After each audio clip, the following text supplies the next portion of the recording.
This is a public service. Hi there. How you doing? Welcome to Flagler County. Yeah, thank you. What was your name? Annie. Annie. Nice to meet Potion. Good to meet you.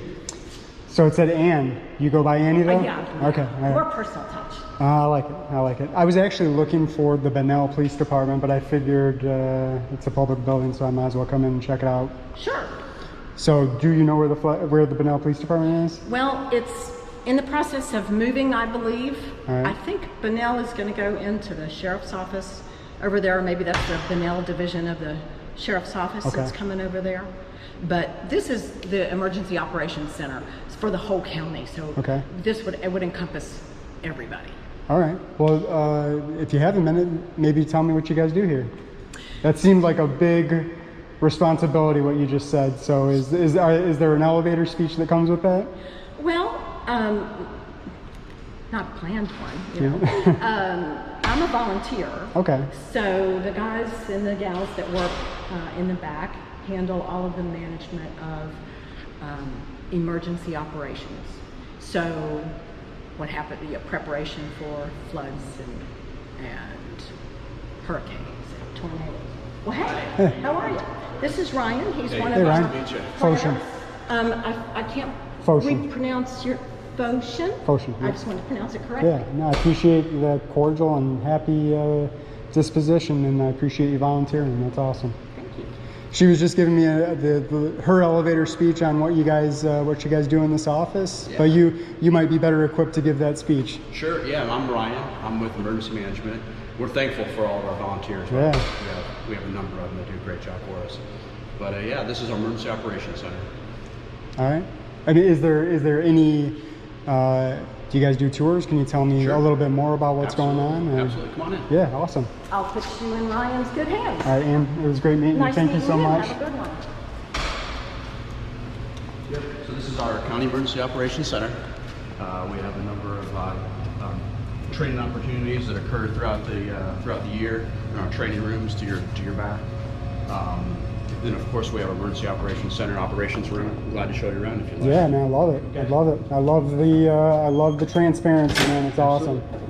Thank you.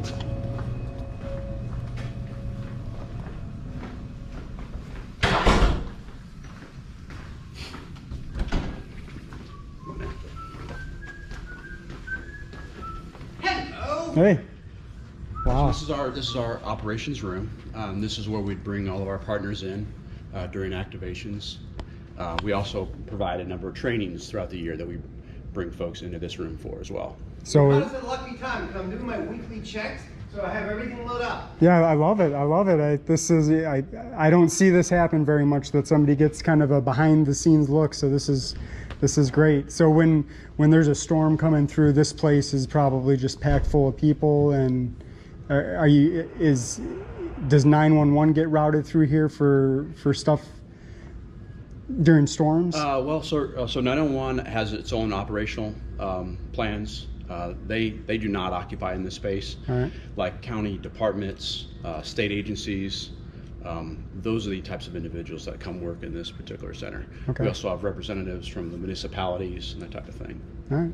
Yeah, there is a representative for the sheriff's office that is into the 911 system. So as the calls come in, they actually are seeing live on in the CAD systems, just computer-aided dispatch. Yeah. So as calls come in, they can actually see everything going on. Plus, we also spin up a call center in the other room, and this call center is where the public can call in if they got, hey, I heard a rumor that school's closed today, or is the bridge open? And those are probably the most calls we get. But people can ring in there, and they find out, the actual information is that's going out from here. Oh, awesome. Yeah. Awesome.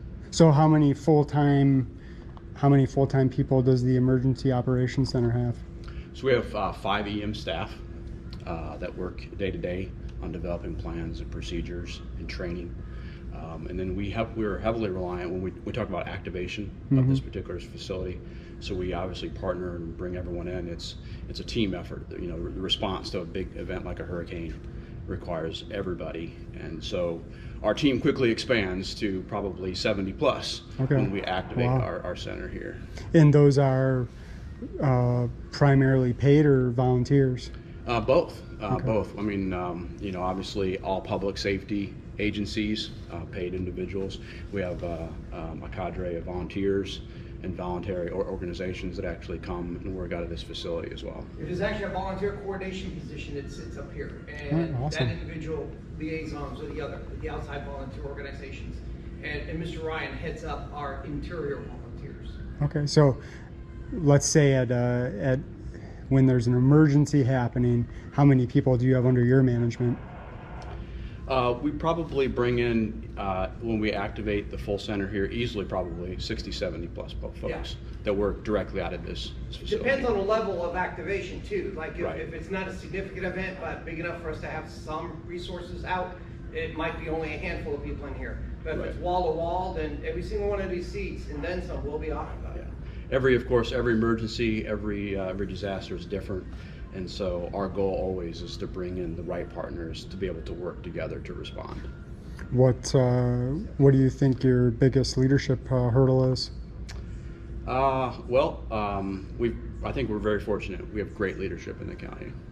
Yeah, well, so that's good that nothing's coming readily to mind. Yeah, nothing is really coming to mind. But we work very well together, and whether it's fortunate or unfortunate circumstance, this last hurricane season, just kind of codified that, proved that we're a great team working together. Of course, Hurricane Ian and Nicole are most recent events in which we've activated our center here. So that was the last time that you guys were fully staffed in here, was during those two hurricanes? Last time we had an EOC activation, okay. Yes, sir. How does somebody get one of those awesome hats? Do you have to work for the county to get one of those? That's awesome. Which hat? Yours, yeah, that's sweet. I work with Firefly from time to time, so you have to have a conversation with the pilot about that. Okay, so, all right, right on. What I do is, I'll be here 29 years come July 5th. Okay, wow. And so I was here when this was called Civil Defense. I was here when we had the old facility. Like if you're in the lobby, what's really cool is if you're taking pictures and stuff, there's this, on this wall, you can see our old operations center being demolished. And that was our building that we had from 1988 to 1994. And to 2005.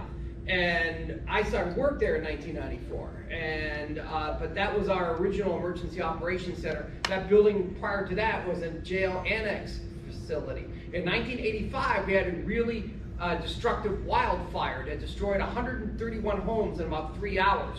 So after that point, the county government decided to go ahead and sharpen up our civil defense, and that's where our first emergency operations center came from. The square footage of that one building is about equal to what's in this room today. Oh, wow. And so, but that building served us well. I worked in 2004 hurricanes. I worked in 98 wildfires through there. So like I said, I've been here a while. Well, I appreciate your service to the community. I love what I do. And before that, I used to work for Marineland, Florida. I worked there for 11 years. And they always kid me, they joke with me about it, because I really enjoyed my Marineland time. It sounds like there's a running joke. I'm allowed 5 Marinelands a day. So anyways, we limit his discussion on Marineland always. Yeah, but I did that before I came here. So that's part of my story getting here, though. Because when I was working there, I started volunteering with a couple organizations that helped out with civil defense. And then when this position opened up, I kind of knew all the stuff. So they hired me out, and I've been here ever since. My job has changed over the years because I primarily was over monitoring radio communication systems, making sure all those things work properly, and a few logistical things around the EOC. But today, I still kind of do that to some degree, but I also do readiness checks, which that's why all of this is lit up, because I go through and make sure all the computers work, make sure all the screens work, and I let everything run for a little while, and I just make sure everything's in operable order. In the event that we have an emergency, the time to discover something's broken is not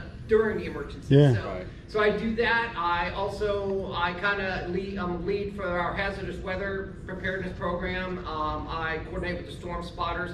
We have a storm spotter class coming up Monday here at the Emergency Operations Center. If you're interested, it's from the National Weather Service. It's free, and it goes from 6 o'clock in the evening to 8 o'clock at night. And what they do is they train folks to be not storm chasers. They don't want these folks driving out into tornadoes and stuff, but they train them what to look for in the skies that could potentially be a severe weather spin up or a storm that could potentially become severe. And they also give them training on what to look for to report back to the National Weather Service, because the radar doesn't always see everything. So we've had instances where our storm spotters have seen funnel clouds, water spouts, reported hail that Jacksonville Weather did not know about until our spotters saw it and relayed it to them. The purpose of that is like Jack's Weather gets, oh, they're seeing hail down there, we're going to issue a warning for that. It helps get earlier warnings out to the public.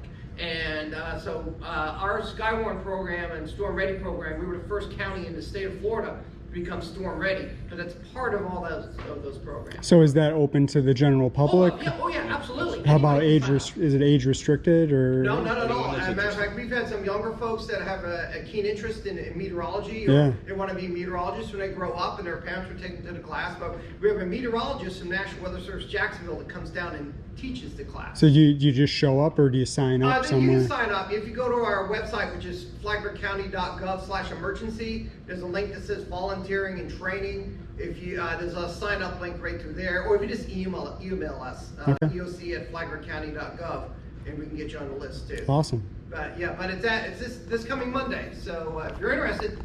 But these classes, they're taught all over the United States in cooperation with the different weather forecast offices, and so and we try to get at least 2 or 3 classes a year here in Flagler County. And there's virtual versions of it as well, but some folks enjoy the interaction with an instructor. Yeah, for sure. But I also, not only do I do that stuff, I'm an emergency management specialist, which is Latin for do everything. And I also work with Fireflight. I'm in charge of all the flight followers, and basically when a helicopter's in the air with a patient, there has to be an FAA certified flight follower under Part 135 that has to track that flight. And so my job is to make sure that all of those folks are trained. So is that under the same umbrella as Life Flight? Fireflight is our own helicopter. Okay. Yes, the county. But it does the same thing? To some degree, yes, because Fireflight was originally purchased, and its main mission is wildfire fighting. So it has a water bucket. It can carry 210 gallons of water, which they can drop on fires from the air. Yeah, 1,600 extra pounds. Helicopters you see flying around. Okay. And but they also do medical transports, and so that's where the Part 135 comes in. And so whenever we have a patient on board that aircraft, there has to be an FAA certified dispatcher that is tracking that. And so all of our 911 dispatchers are trained FAA dispatchers. And so my job is to make sure that when these flights happen, that they're filling out the reports correctly, and all that information is getting logged in and all that kind of stuff, and help coordinate some of the training when we get new dispatchers. And if Fireflight comes and lands at our helipad out here, I make sure the helipad's clear, safe, and ready for them to come in. So, awesome. And I'm sorry, what was your name again? It's Bob Pickering. Everybody calls me BP. All right, BP. So now you can say you met BP. Anyways, but I've like I said, I love what I do here. I've been here 29 years this come summer. The helicopter is like one of my favorite things to work with, but it's like this much of my job. I do so many other different things around here. Well, that's how we got the great hat. Yeah, right. Well, I appreciate your service. Yeah. But if you ever want to take a look at a helicopter or any of that kind of stuff, if you pop by the hangar, they do, show and tells down there all the time. Yeah, where's that? It's at the Flagler County Airport. Okay. And so if you go like into the main airport and you go off to the left and follow that little road, you'll see a little sign that says Fireflight, and just turn up there. Now, if they're on a call or something, the door will be locked, you can't get in. I'm going to go over there today, and I'm going to say, BP said I could have a hat. Yeah. But I've done that before. So, they love showing off the helicopter. Awesome. It's a great resource for us here in Flagler County. That is a fire rescue asset, and we share this building with Flagler County Fire Rescue. And so some of the chiefs and officers based out of here, they do some trainings here as well. I almost didn't come in here because the firefighters are usually so great and open to transparency. Yeah. But I needed to know where the police station was, so I came in, and you guys are making the same thing true of yourselves, and I certainly appreciate that. No problem at all. And Bunnell PD, they have a station just down the road here. Yeah. If you go to the 3-way stop sign, go right.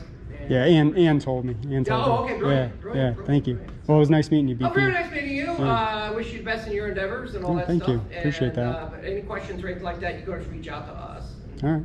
Awesome. All right. So this is it? This is the main operation. This is our we call our operations room. Yeah. Awesome. Yeah. This is where we bring all of our partners together again. So yeah. All right. Well, I don't want to take up too much of your time, Ryan. I really appreciate, you showing me around and everything. It's No problem. The people are going to love it. Great. If you got any questions, come up. Just give me a call anytime. Yeah, I didn't bring one of my cards with me. Appreciate that. Yeah, thank you very much. Absolutely. You're welcome. All right. Yeah, that way? Yeah, the building rotates every 25 minutes. Have a lovely day, sir. You too, BP. BP's a wealth of knowledge. Yeah, he seems like a talker too. Absolutely. All right, well, I'm just going to take a walk around, take some pictures of the pictures, and again, I really appreciate it. Yes, sir. Yeah. All right. You have a good one. Day. All right, goodbye now. And you're awesome. You too. I hope so. Winter only lasts a couple days down here, so I love it. Yeah, I love it when it happens. You too.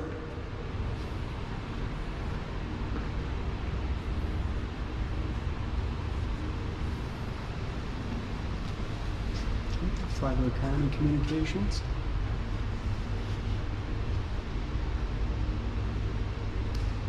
It's cool.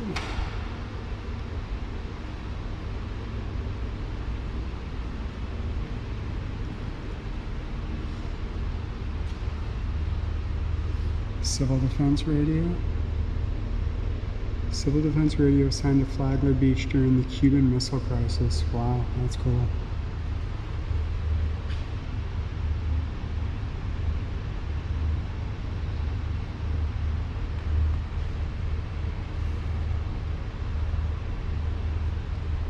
It's cool.